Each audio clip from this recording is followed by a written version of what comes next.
Hi guys, welcome to another writing video lesson from IELTSroadmap.com. You're gonna love today's lesson as I'm about to share with you a full essay that we've put together on IELTSroadmap.com. Now, before we kick it off, I just want to highlight the fact that the writing process can be a bumpy ride at times.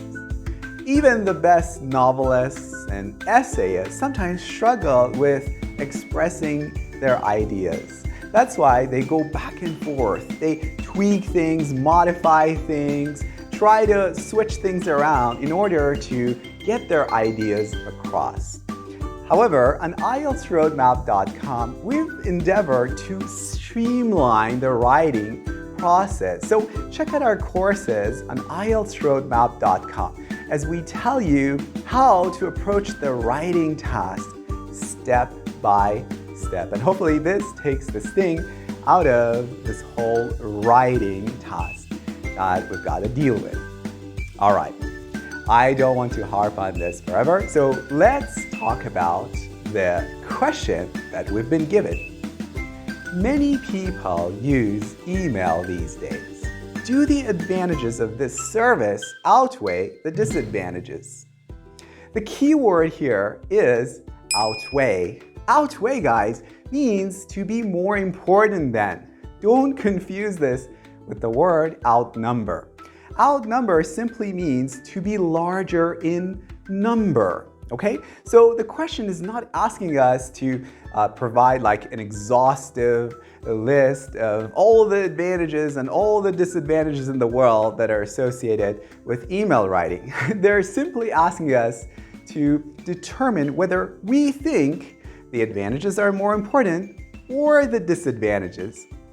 That's why I recommend that you make up your mind before you put pen to paper.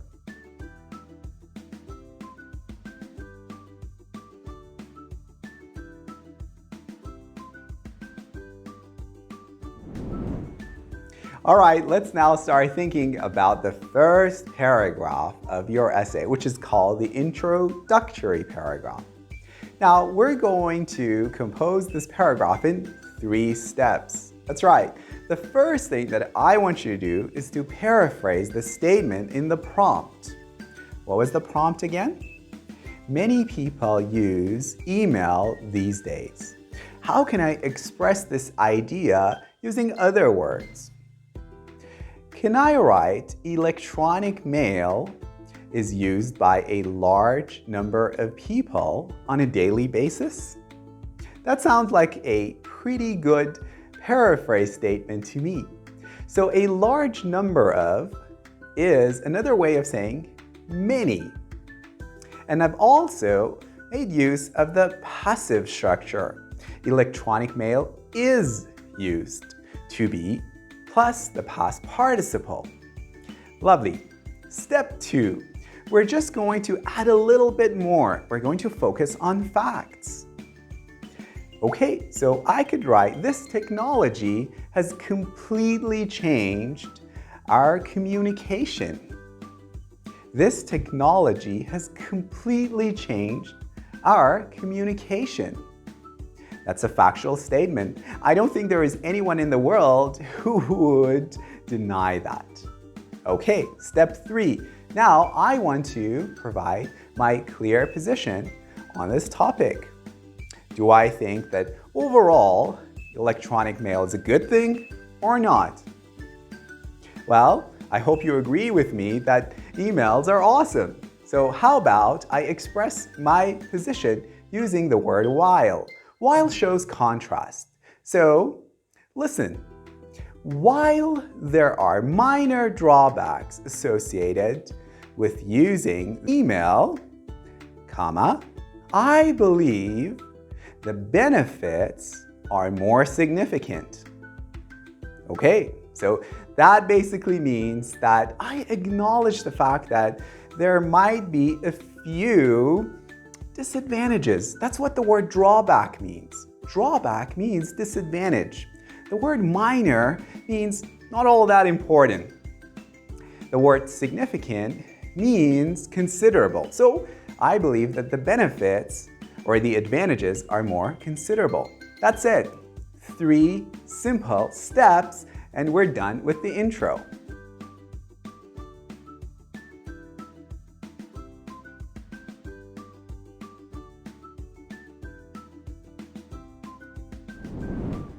All right, let's start thinking about the first body paragraph. What do I want to achieve here? I want to outline the advantages, the side that I believe is more important, right? Cool. So I'm going to come up with 2 ideas. Let's put our heads together. What do you think are the 2 main advantages of using electronic mail? Well, the first one is that it's free of charge. Isn't that pretty neat? You don't even have to pay any money in order to create an email account. Okay, so I can write about that main advantage in the first sentence of my first body paragraph. Have a look. The principal advantage of using electronic mail is the fact that it's free of charge. A very clear statement. All right, now I'm going to have to develop this idea. In other words, I need some supporting statements. Okay, can I think of an example of a company that provides users with free email accounts? Yeah, I can point out the fact that Gmail and Yahoo let users create countless accounts. And that will go into the next part of my body paragraph. Pause the video, write your supporting statements, come back and compare your work to mine.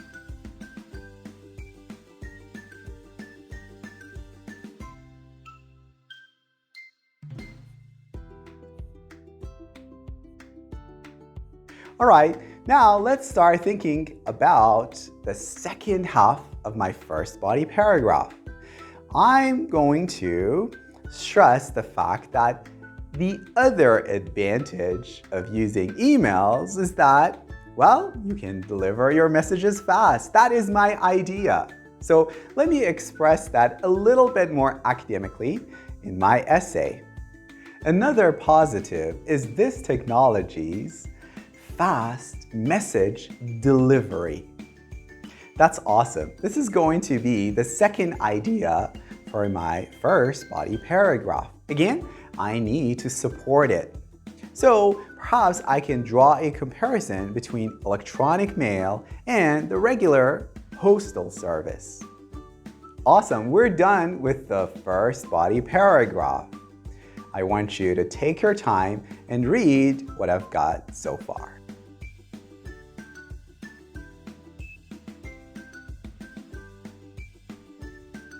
All right, let's talk about the second body paragraph. In this paragraph, we want to switch sides. We want to acknowledge that there may be some potential disadvantages, drawbacks that not everyone would experience, right? Because my overall position is that the benefits are more significant, remember? Okay, so what is a potential disadvantage? Well, sometimes email accounts are hacked and people unfortunately lose their critical information. So I can write that sentence in the first line of the second body paragraph. Nevertheless, comma, a potential disadvantage is that occasionally email accounts are hacked. That's a very clear statement. Also, I use the word nevertheless, which is an awesome cohesive device or a transition word that will indicate to the reader that now I'm going to tell you something which is in contrast to what I've told you before, okay? I'm going to talk about the disadvantages. All right, let's carry on. I need to support this statement. So do you have an example in mind? Yeah, do you know of someone whose email account has been hacked? I hope this hasn't happened to you per se. Awesome. I'll give you some time to write your supporting statement.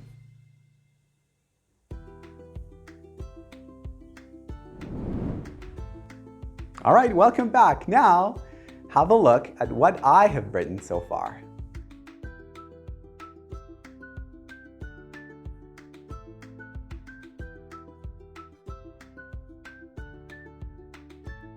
Cool. Let's carry on and talk about the second disadvantage. So, what is another drawback of using emails? I'm sure you've had this experience where sometimes email messages are lost. Maybe they by accident land in your spam box. I've definitely been there. All right, so let's put together that sentence in a coherent structure.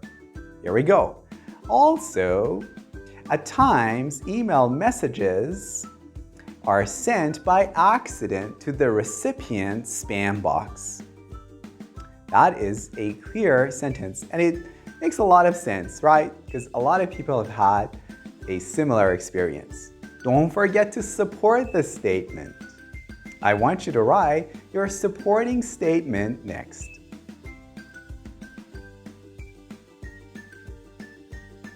Now, go ahead and read what I've written so far.